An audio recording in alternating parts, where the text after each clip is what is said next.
Hello guys, welcome to Kelvosaurus YouTube channel, berita update mingguan P2E atau NFT Games. Langsung aja ya, pakai timestamp di bawah untuk langsung ke topik yang kalian minati, atau ya nonton aja semuanya.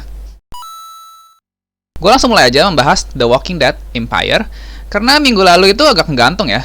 Kemarin ini developernya akhirnya mengadakan mereka punya AMA pertama, atau Ask Me Anything. Dan dari sini, gue akan rangkumkan aja apa aja tuh yang mereka share di AMA tersebut. Tanpa kalian perlu menonton 1 jam videonya. Bergembiralah, ini bakalan jadi F2P ya, atau free to play. Kalian nggak perlu beli NFT untuk bisa mulai main ini game. Tapi bisa nggaknya kita play to earn tanpa memiliki NFT, itu sih masih belum kejawab ya. Karena kalau misalnya kalian pernah main sebuah gamenya si Gala Games, kayak misalnya si Townstar, kalian tuh harus punya NFT dulu, baru bisa menghasilkan duit.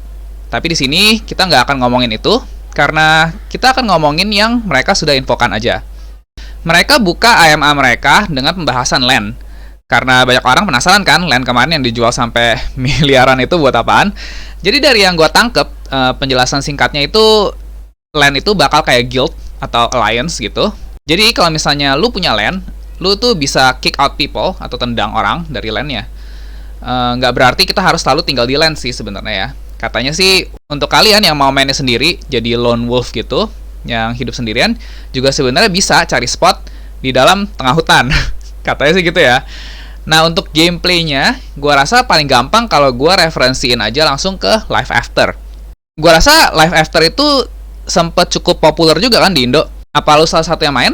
Nah, kalau iya, mungkin lu bakalan suka dengan gameplaynya si Walking Dead ini. Karena intinya sih kita main di sini tujuannya untuk building base kita sendiri. Nanti kita bakalan punya plot sendiri untuk dibangun dengan menggunakan crafting. Jadi kita bisa pergi keluar city, itu untuk nge-hunt, gathering, intinya buat nge-craft lah. Nah, yang bisa kita craft itu seperti building, lalu ada senjata, mungkin armor dan lain-lain ya. Terus mereka juga bilang, semakin jauh land yang kita datengin dari city center, nanti zombinya itu akan semakin kuat dan items yang didapatkan pun jadi makin rare. Nah, kalau untuk game movement-nya, si Live After kan dia harus pakai joystick dan kita harus nembak-nembak gitu kan. Developer yang buat The Walking Dead ini juga sebenarnya developer yang ngebuat Survival Z. Survival Z itu sama seperti si Live After, dia pakai joystick. Tapi di sini mereka udah bilang kalau gameplaynya si The Walking Dead Empire ini bakalan lebih mirip ke Dota. Jadi dia kayak MOBA ya, combat gamesnya. Dia top down, terus dia harus klik-klik-klik dan mungkin pakai QWR gitu kali ya untuk skill-skillsnya. Terus weapon-weaponnya juga mereka bilang bakalan ada atribut-atributnya. Lalu karakter kalian juga nanti bakalan ada skill tree-nya. Dan biasanya kalau misalnya udah masuk ke skill tree gitu, berarti kalian harus pilih. Kalian itu akan fokus kalian mau ngapain di dalam game. Mau itu gathering kek, mau itu ngebunuhin orang kek, atau ngebunuhin zombie. Jadi itu biasanya ada jalan tree-nya ya. Jadi sebelum kalian keluar dari base gitu, dia bilang katanya kita harus prepare dulu nih. Kita mau keluar itu untuk bunuh zombie kah? Atau walker ya dia bilangnya. Atau misalnya kalian keluar tuh untuk ngebunuh orang lain. Soalnya di situ ada PvP ya. Mereka udah bilang katanya kalau misalnya kita mati, kemungkinan besar kita akan kehilangan some weapons and items. Ya berarti some mungkin setengah, mungkin seperempat, kita nggak tahu. Tapi yang pasti akan ada yang hilang. Terus mereka juga bilang in-game equipments-nya itu bisa broken. Jadi kalau misalnya kalian udah crafting, itu bukan berarti weapon itu bakalan jadi milik kalian selamanya. Udah ditekankan sama mereka, item in-game is not NFT, jadi dia bisa hilang. Tapi kalau misalnya kalian beli NFT, itu NFT nggak bakalan bisa hilang.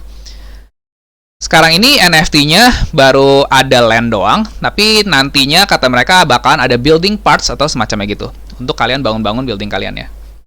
Mereka juga mention beberapa gameplay mereka seperti PvP, di mana kalian bisa bunuh orang di tengah-tengah jalan. Kejam banget sih. Nanti kalian juga bisa serang-serangan base orang, makanya nanti direkomend untuk join alliance gitu, agar kalau kalian lagi nggak main, ya orang-orang alliance-nya yang lagi mainnya bisa nge-defend base-nya gitu. Berarti kalau misalnya denger-dengar kayak gitu sih kayak benar-benar real time gitu ya. Susah banget sih bikin sistem kayak gitu. Jadi gue benar-benar penasaran game ini bakalan jadi seperti apa saat dia keluar nanti. Karena jujur aja gue belum pernah ketemu game yang benar-benar real time, dimana kalau misalnya kalian gak login main sebulan misalnya, tiba-tiba base kita udah hancur. Terus mereka juga mention bakalan ada sistem bounty hunt. Jadi kalau misalnya lu ini alliance yang cinta damai, tapi lu diserangin terus sama orang nih misalnya, nah lu bisa tuh taruh harga di kepala orang yang nyerangin lu itu. Jadi nanti ada orang lain yang kemungkinan bisa balasin dendamnya gitu. Oke, terus tentang land yang harganya sampai miliaran kemarin. Jadi di in-game-nya itu bakal ada token yang namanya disebut sebagai Deadcoin. Nah, si pemegang land ini bakalan dapat share dari Deadcoin tersebut dari komunitasnya dia gitu. Mungkin kalau misalnya dipikir-pikir kayak pajak gitu kali ya. Tapi mereka juga bilang kalau pemilik NFT itu nggak bakalan bisa play to earn atau dapat duit hanya dengan memiliki NFT-nya aja. Jadi tetap aja mereka tuh akan dipaksa untuk terus main untuk bisa dapat duit. So, kalau misalnya kalian beliin NFT mahal pun, bukan berarti itu akan menjadi passive income ya guys. Itu kalian akan tetap harus main. Makanya semoga aja nih, jadi orang-orang yang beli land-land mahal kemarin itu adalah gamer semua dan bukan hanya sebagai investor ya. Kalau enggak ya udah deh nyangkut deh tuh NFT di tangan si investor yang nggak main. Nah, untuk TWD Empire ini bakal dirilis di PC. Development mereka fokusnya ada di PC ya, dan mungkin nantinya bakal bisa ke Android atau Mac. Sekarang aja mereka masih dalam proses kembangin platform atau engine-nya mereka. Katanya tuh mereka masih develop demonya, nyobain bisa nggak ribuan klien atau orang connect ke demonya gitu. Mereka bilang kemungkinan di pertengahan tahun ini baru bisa dikasih lihat sedikit gameplaynya. Berarti gamenya itu bakalan dirilisnya itu kemungkinan masih tahun depan guys. Masih lama banget dan pasti banyak banget yang akan berubah lagi. Anyway, kalau misalnya lu udah nggak sabar nih untuk nyobain game P2E yang hype banget, Illuvium akan segera meluncurkan open betanya. Illuvium ini adalah sebuah open world RPG di mana kita harus nangkep, gabungin atau fusion katanya. Dan tentunya kita pasti bisa beli monster-monster yang namanya Illuvials. Gunanya ya untuk ditandingin. Gameplaynya sih bakal jadi kayak auto battler gitu. Contoh auto battler itu seperti TFT, Teamfight Tactics, atau kalau misalnya lu pemain ML ada Magic Chess ya kalau nggak salah. Jadi kalian harus bikin komposisi tim kalian yang kuat. Tapi ujung-ujungnya mereka akan tanding auto tanpa lu perlu mainin. Nah, bedanya dari TFT atau Magic Chess, di Illuvium ini, kalau kalian main tuh kalian nggak cuma disuruh PvP lawan orang doang, tapi dia bakalan ada PvE dan juga survival modes katanya. Nah, open betanya ini akan lebih fokus ke dalam PvE tersebut. Jadi untuk PvP-nya masih belum bisa dicobain ya. Kalau lu tertarik untuk cobain betanya, gue akan kasih link di description di bawah sini untuk register. Tapi belum tentu bisa dapat juga sih, karena komunitas Illuvium ini sebenarnya udah besar banget. Banyak orang yang udah nungguin ini game, dan sebegitu hype-nya sampai tokennya mereka yang bernama ELV, itu harganya udah selangit guys.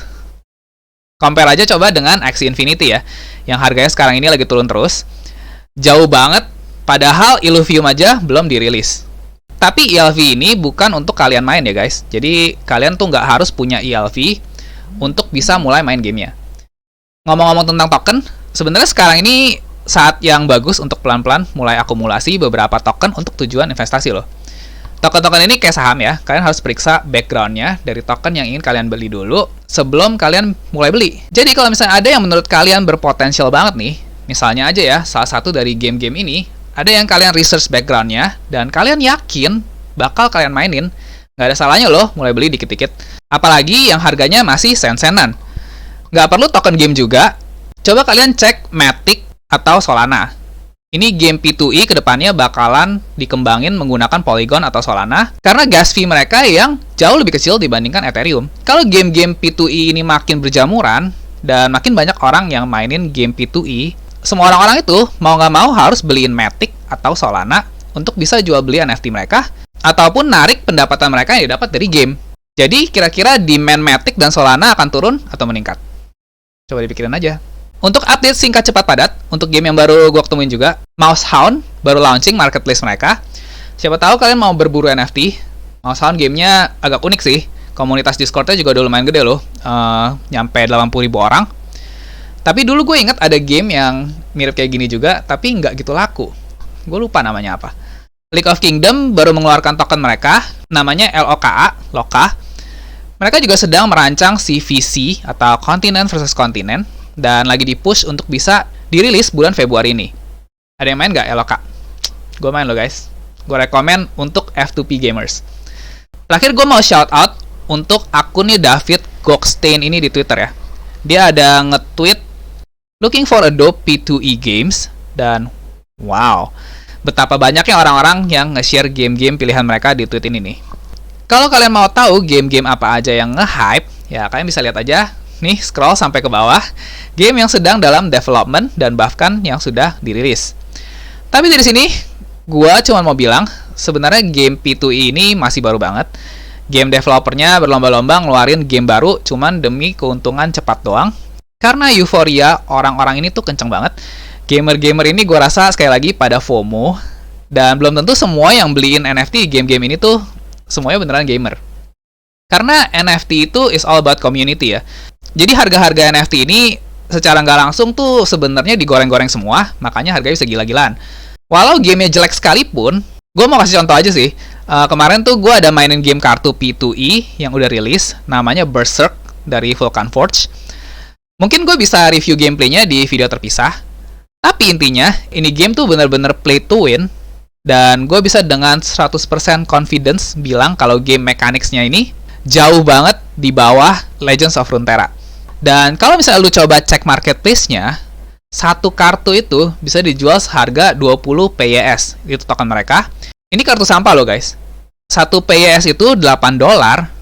Berarti lebih dari $100 untuk beli kartu sampah di game yang early adjustment gak bagus. Ntar tahu-tahu setahun ke depan dia improve gila-gilaan, kan kita nggak tahu ya.